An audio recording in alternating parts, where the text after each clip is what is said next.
everyone, welcome back to our channel. In this video, I'm going to let you know the ways to set up channel point in your Twitch account. So in order to set up a channel point in a Twitch account, you need to follow these simple steps. So you can do this by going to the creator's dashboard page. So click on the profile icon, go to creator dashboard, and here you could find out this section in the left hand side bar. Go to reward viewers. Over here you could go and see the channel points. Since I'm not affiliated to any streamers or any of these subscribers, so I'm unable to see this procedure and unable to show you.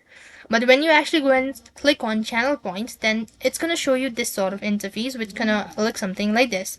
So if you want to go and enable it, toggle the button, and here you could go ahead and customize the point display as well. If you're sure about it, save the changes, and this way you'll have successfully set up channel points in your Twitch TV account. That's all for this video. I hope the video was helpful. Make sure to like, share, and subscribe to our channel. Thank you for watching. See you in the next video.